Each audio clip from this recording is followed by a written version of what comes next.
Good afternoon, I'm David Weegenaar. The date is the 17th of August 2017. I bring you what happens when my pawns go mobile. Now have a look at these pawns. So I love my pawns. I get called the pawn pusher. Keep pushing those pawns, David. Okay, here we go. So it's just got on to 1 PM and it's a Thursday, the 17th of August 2017. So here we go. This is the game I've got for you. That was played about an hour ago. E4, E6, D4, D5. Just the elementary opening at the moment. Knight D2 to the terrace, French. And here I play my F5 move. Now my opponent took some time over this move in a 5-minute game.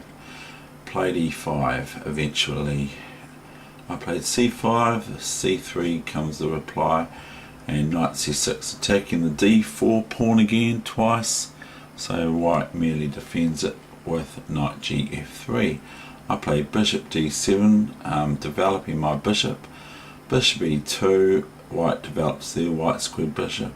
I play my knight out here because I know that it's going to provoke the move Knight B3, which it does, and that white wants to take my knight on H6 and also lift this pawn on C5, as ever attacking it once and twice, and I'm only defending it once. So if I go B6 now, pawn up here, then my opponent can go here and sort of disturb my king side a little bit, even though they're giving me the black squared bishop of white. Well, they're not giving it, they're swapping it off for the knight. I go knight F7, knowing full well that I'm attacking this pawn. Should this knight take now, I would merely take the knight with the bishop. From bishop F8 takes the knight, and then once this pawn takes, I can lift this pawn, okay, because it's now unprotected. It's only got the one knight on F3. Okay, so my opponent does do this. So I go knight CE5. So I get this pawn and they get that pawn. I get this pawn, they get that pawn. Now I completely want to keep developing. Bishop E3, castles. Bishop D4, playing 2 moves with the same piece. And I am now playing 2 moves with the same piece. F4 came. Now Queen C7 happened, and now white has to think about defending this F pawn, which they failed to do, which is very important. This F pawn is very, very important, but they failed to, and I'm sure they would regret it. I'll now go with bishop F3. I went knight F4. There's no danger to what black here. If the queen was here, there would be a danger, because then white would be able to play bishop here and thereby attack my knight and the queen at the same time. My opponent went queen E1, so I retract my knight because of that other reason I just mentioned, but also because I just want to be able to maybe look at moving this eventually. Bishop H5. Now this is taking the bishop away from the obvious ability to be able to capture this D pawn, D5 with check. Should black or I play E5?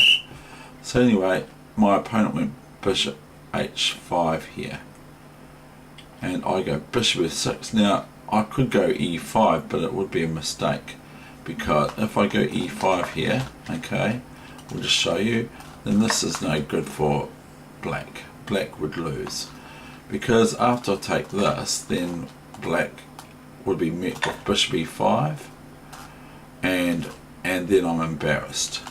I can play bishop here check, but it's no good. So that's not what I want anyway. So what I play is I play bishop f6. So I keep I over protect or over control e5 at this stage. I'm over controlling it, so if white would move their bishop back, I'd be over controlling it. If they did move their bishop back here, I would look at fastening down the situation first before I push e5. My opponent went bishop g6 and I went hg6, and I'm actually fearing nothing here. My opponent now plays the rook e3, a move that he may later on regret. You will see soon why. e5 came my response. Now this is obvious. The bishop cannot take the pawn on e5 because I'm defending it once and twice. So my opponent moved back to f2. Now I thought, well, here we have my pawns. Okay, here's Weegenaar's pawns. Watch these Weegenaar pawns. g5. Now all of a sudden the rook is looking a little bit precarious in the position and the state that it's in. It doesn't want to play moves like this in a great big hurry, because one, I could just play g4. I'll just show you. One, I can just play g4, and then where's the rook go? I mean, it just has limited scope, because it's now meeting these four pawns attack, which it's called, this isn't the same thing, but it's similar. Bishop e6, just making sure not to drop my queen pawn or my d5 pawn to check, and then it can be checkmate almost if black plays carelessly. I will show you. If I play a dummy move,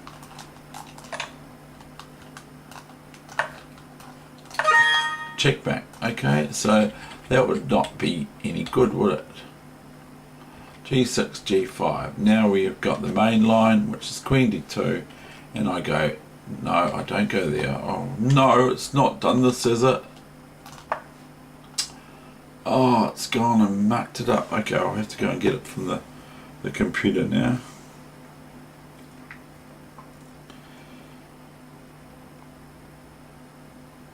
Oh, I'm sorry. I had it all programmed in, and I started doing sub variations and all that sort of thing. So it's just a bit silly what I did. So bishop e6, I played after queen e2, bishop e6.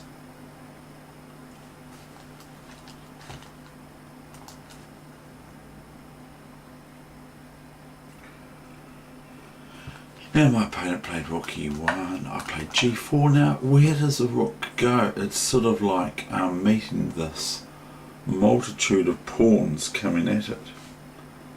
Now where do you get that? Where do you get this in the French? Where does black get this position in the French?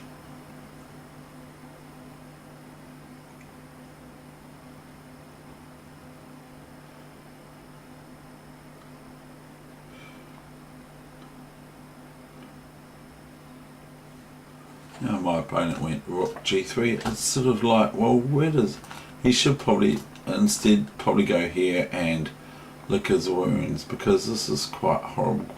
These pawns are quite menacing to white, because it can just go here and here next move. So rook g3 happened.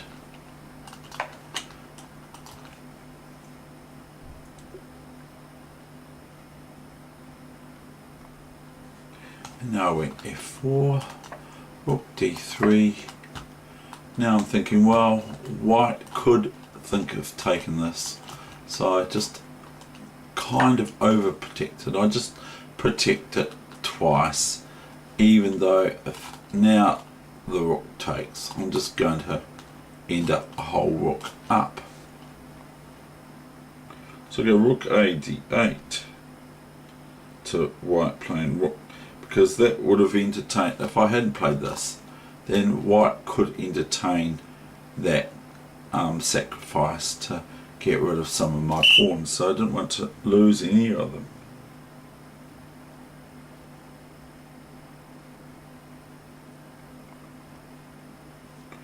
Queen d1, and then I played e4. Now, there's no worries for white to take this, because I just take it, and rook takes, and I've got it defended by the bishop as well as the queen.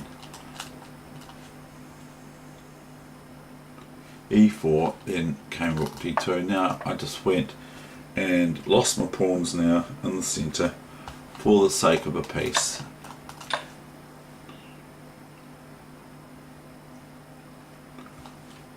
Rook e3. Now I could throw it all away now if I leave this bishop what's called en prise. If I get carried away with this move, then I lose material back to white, because white would play rook takes bishop on e6, and if I play bishop d2, then white just responds with queen d2 or knight d2 or something to that, you know, sort of thing. So now I just retreat my bishop to f7, making sure I look after my pawn on d5. If I do move my bishop back here, then white can just take this pawn, and just that helps white a little bit. But now notice that white picks up my other pawn, because I can't have everything in chess. You just can't do it. I mean, if you're really good, you can have everything, because your opponent just hasn't got a show against you. But you have to sometimes relent and go, well, I'm not going to be able to do anything about this. Now this is probably quite a good sensible move by white. Okay, and I go a4, and white plays queen a4, and this allows my rook to go onto what is at the moment just a half open file, because white has a pawn there, so it's not completely a clear file for the rook.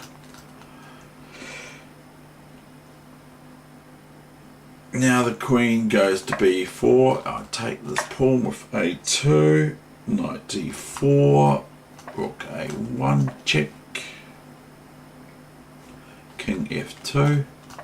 Now how is black to progress here at this stage? How can black start to break down white's fabrications around their king and their sort of defences? So what I did here was I went, well, I've got, if I take these two bishops out of the way, it's check, isn't it? So it would have been, you know, after rook a1 check, white would have had to play rook back here and not king up here. So if I take these two bishops out the way, okay, then it's check, isn't it, to the king. So how do I do that? That's all you have to ask yourself now. How do I do it? I just go bishop d4,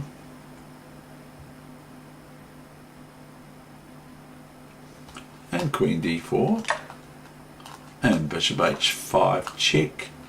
Notice that the queen can, if it was allowed to, can take this pawn.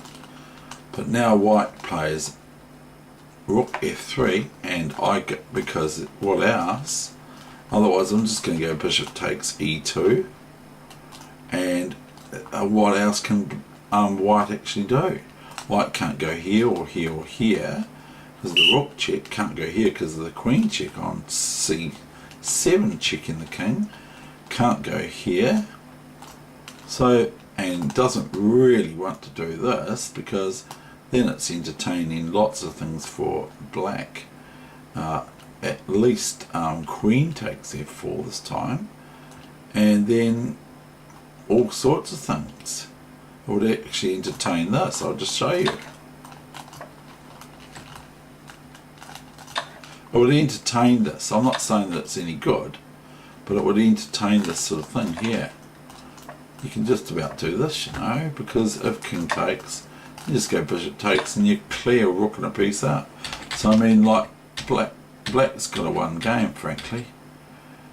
From here, so white played rook f3, the new main line, Right, rook f3, and now I go bishop f3. I take the rook, and notice that it also defends the d5 pawn from a intermediate move of capture checking me. So this bishop taking on f3 defends my rook as well on, my queen pawn on d5 as well.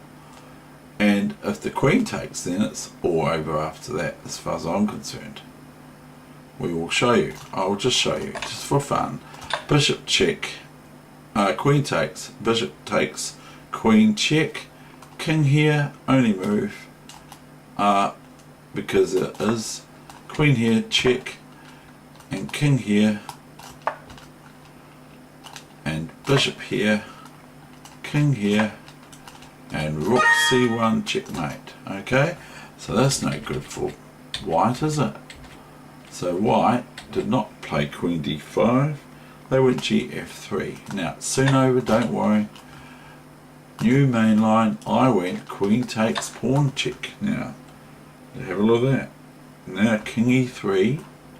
Now just to complete forcefulness, rook e8, and everyone can see the move, next move. White's not really got any other moves than what they played. They have got this, and but they went king d3, and now hopefully everyone can see the move. And that's the end of my session for today, and there will be a bonus end game position, or so I think.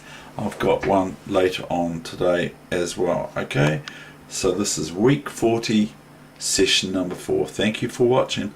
I hope you enjoyed it, and I hope you got a lot out of it, and be careful if you play me for my pawns, because my pawns can be quite damaging.